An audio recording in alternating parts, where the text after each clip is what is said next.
আসসালামু আলাইকুম। আজকে আমরা এমন একটি জায়গায় চলে এসেছি। আসলে এই ভিডিওটা যারা দেখতেছেন তারা প্লিজ ভিডিওটা দেখে বুঝতে পারবেন যে আমরা কি জন্য আসছি। একটা বাবুর জন্য। এই যে দেখেন, একটা ছোট্ট বাচ্চা ফুটফুটে, ওর জন্ম হয়েছে মাত্র 26 দিন। দেখেন মাশাআল্লাহ অনেক সুন্দর, কিন্তু ও স্বাভাবিকভাবে আমাদের মতো প্রস্রাব পায়খানা করতে পারতেছে না স্বাভাবিকভাবে। যার কারণে হচ্ছে যে আমরা এখানে আসা, ওর একটা ভিডিও দেখি, তার ফ্যামিলির সাথে আমরা যোগাযোগ করি যে ওর সমস্যাটা কি। সমস্যাটা দেখার পরে আমাদের সাইফুল ভাই আমাকে নিয়ে আসেন। তো যেহেতু সাইফুল ভাই এখন ব্যাকগ্রাউন্ডে আসেন ক্যামেরায়, তো উনি কথা বলতে পারবে না, যার কারণে আমাকে দিয়েছেন। তো এই বাচ্চাটার সমস্যাটা হচ্ছে, আমরা প্রথমে ওনাকে জিজ্ঞেস করি এই বাচ্চা হওয়ার 3 দিন পর, অপারেশন হওয়ার 3 দিন পরে ওনার বাড়িতে নিয়ে আসে। নিয়ে আসার পরে বাচ্চার মা কিন্তু প্রথমে বলতে পারে নাই। 4 দিন পরে মনে হয় ওর দাদু বুঝতে পারছে পায়খানার রাস্তা ওর নাই। আমাদের যেভাবে সবার স্বাভাবিকভাবে পায়খানার রাস্তা থাকে, এই বাচ্চাটার এরকম নাই। যার কারণে আমরা ভাবলাম যে ওনার সাথে কথা বলে দেখি আমরা আসলে আমাদের পেজের মাধ্যমে কোনোভাবে ওনাকে সহযোগিতা করতে পারে কিনা। পরে ভাইয়ের সাথে কথা বলার পর ভাই বলছে যে হ্যাঁ আপনারা আসেন।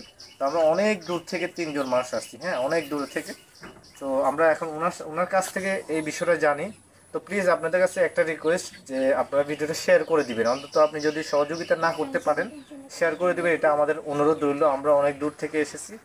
তো আরেকটা বিষয় হচ্ছে, আমরা যদি সহযোগিতার হাত বাড়িয়ে দিই, অন্তত তাদের মন থেকে আমরা দোয়া পাবো। হ্যাঁ, সবার জন্য একটা আল্লাহর পক্ষ থেকে একটা ভালো কিছু থাকবে। আমরা ওনার বাপের সাথে কথা বলি।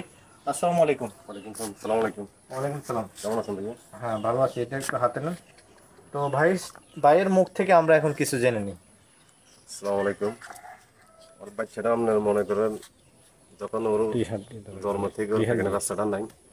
এখন ওইবার 3 দিন পরে, আপনার একটু জোরে কথা বলুন। 3 দিন পরে যখন বাড়িতে আনছি, তখন ওর পেটটা ফুলে গেছে। পেটটা ফুলে যাওয়ার পরে আমরা তখন ফসাবার রাস্তাটা বড় হয়ে গেছি। ওরে ইমার্জেন্সি ভাবে হসপিটালে নিয়ে গেছি কুমিল্লা। পিপলসে নিয়ে ভর্তি করছি। ওইখানে অপারেশন দিছে। এর পরের দিন তখন পেটটা ফুলে গেছে, অপারেশন করাই ওরা আইসিইউতে রেখে আচ্ছা, একটা কথা বলি, কথার মাঝখানে একটা কথা বলে দিই। আপনি আপনার বিকাশ নাম্বারটা একটু বলে দেন আগে। 01850, একটু মাইক্রোফোনটা সামনে নিয়ে বলেন। 01850 799 630। আবার বলেন বিকাশ নাম্বারটা। 01850 799 630। কে কল দিলেও আপনার সাথে কথা বলতে পারবে। অবশ্যই পারবে। আর বিকাশে যদি আপনারা সহযোগিতা করেন, অবশ্যই তাও আমাকে এই পারবে। নাম্বারে বিকাশে অবশ্যই দেয়। জি। আর এই আসতে দিলেও পারবো, সমস্যা না। আমার সাথে যোগাযোগ করি, সরাসরি আসছে। আচ্ছা, যে হামজা, আমরা যে হামজার জন্য আমরা অনেক দূর থেকে আসছি, ওর দাদু কি বলতেছে, ওর দাদু থেকে একটু আমরা শুনি। তার মানে ছেলের নাতির জন্য উনি কি বলবেন।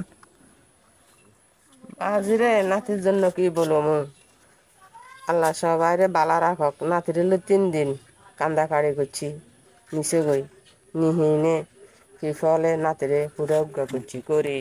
নাতির এবারে আইসিইউতে রাখছে 3 দিন। আইসিইউতে রাখছে আর আমি পাগল হয়ে গেছি, কানতে কানতে নাতিলে মরি গেছে। আহারে 8 বছর হরে হুতরে উগ্র হুত দিল, কি করলো আল্লাহ। আল্লাহ বুঝি হুতর হাইখানা রাস্তা দিল না নাতির।